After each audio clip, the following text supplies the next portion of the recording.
जय छत्रपती संभाजी महाराज की जय जय शिवराय बांधवांनो, जय शिवराय। आपला मराठा आरक्षणाचा लढा शेवटच्या टप्प्यात आलाय आणि आपल्याला हा लढा मोठ्या ताकदीनं मोठ्या एकजुटीने जिंकायचा आहे। कारण आपल्यासाठी संघर्ष होता मनोज जरांगे पाटील साहेब आपल्या शरीराची चाळणी केली त्यांनी। तर आपलं काम आहे, आपलं कर्तव्य आहे, आपल्या मुलांच्या भविष्य डोळ्यासमोर ठेवून आपल्या सर्व मराठ्यांचं कर्तव्य आहे की त्यांना आपण साथ देणं, त्यांना एकजूट दाखवणं। कारण हा शेवटचा टप्पा आहे।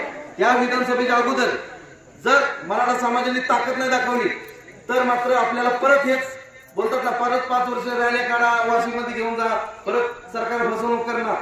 त्याच्यामुळे जसा मराठवाड्यामध्ये मराठा समाज मोठ्या ताकदीनं बाहेर आलाय तसाच आपल्याला मानखटामधून सातारा जिल्ह्यामधून मराठा समाजाने एकजूट दाखवायची आणि मनोज जरांगे पाटलांना साथ द्यायची।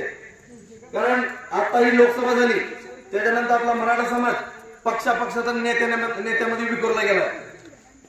पण मराठा समाजाने एक गोष्ट लक्षात ठेवायची आहे, तुमचा मुलगा ज्यावेळेस एखाद्या शिक्षणासाठी किंवा एखाद्या नोकरीसाठी एखाद्या ठिकाणी जाईल आणि तुमचा मुलगा 1% हुकला तर त्यावेळेस तुम्हाला पक्ष आणि तुमचा नेता कामाला नाही, त्यावेळेस फक्त आणि फक्त आरक्षण कामाला येणार आहे। त्यामुळे सर्व मराठा बांधवांना एकच सांगणं आहे की सर्वांनी एकजूट दाखवा।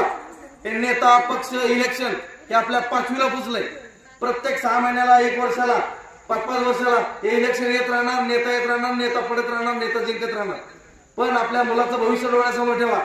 जर आपल्या हे आरक्षण नसेल तर आपल्याला एकतर नोकरीमध्ये काहीच नाही आणि महाराष्ट्रामध्ये सगळ्यात जास्त गरज कुठल्या मराठ्याला असेल तर मानखटावच्या मराठ्याला आरक्षणाची गरज आहे। कारण एकतर आपला भाग हा दुष्काळी भाग आहे। आपल्याला एकतर दुष्काळामुळे शेतीमध्ये काय पिकत नाही आणि आरक्षण नसल्यामुळे आपली मुलं नोकरीला लागत नाहीत। त्यामुळे सर्व समाज बांधवांचं कर्तव्य आहे आपल्याला आपल्या मुलाचं भविष्य, आपली मुलं डोळ्यासमोर ठेवायचे।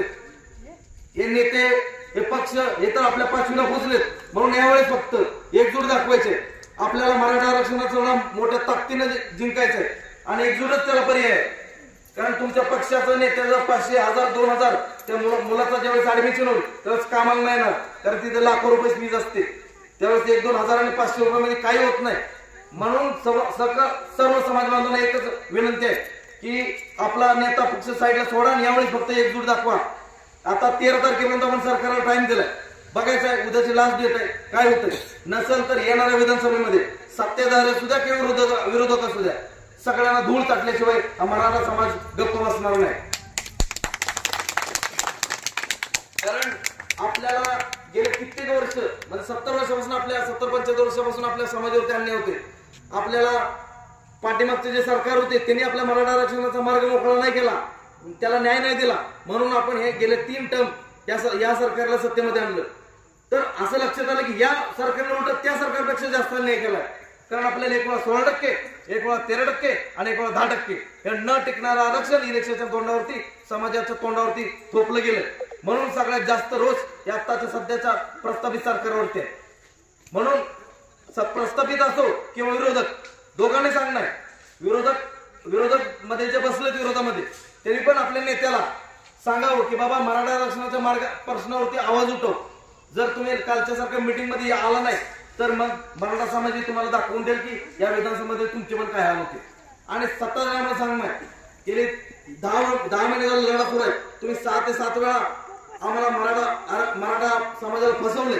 कारण आता वाशीमध्ये एवढ्या मोठ्या ताकदीने समाज गेला, तुम्ही अध्यादेश दिला आणि तुम्ही पारित करण्यासाठी 6 महिने लावता। कारण 8 लाख हरकत आलेत, ठीक आहे, त्याला स्क्रुटनी करण्यासाठी तुम्हाला 6 महिने वेळ कसा लागतो। म्हणून असं वाटतंय की हा सरकार आपल्या समाजाला परत फसवण्याचा प्रयत्न करते। जर का ह्या 13 तारखेनंतर जर आपल्याला न्याय नाही भेटला, एक उद्याचं लास्ट डेट आहे, तर मनोज जरांगे पाटील जे बोलतील तेच आपण धोरण आणि ते बांधतील तेच तोरण आपल्याला सगळ्यांना लक्षात ठेवायचंय। कारण आपल्याला यावेळेस आरक्षणाला महत्व द्यायचंय।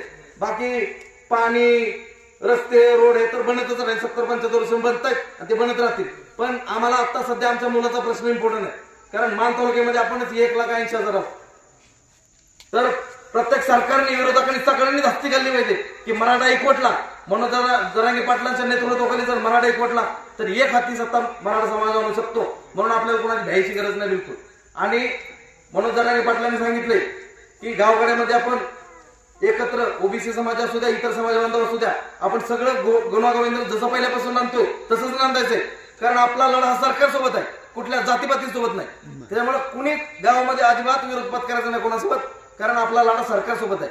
सरकारसोबत जे काय असेल ते बघू, नसेल तर आम्ही सरकार पलटी करू.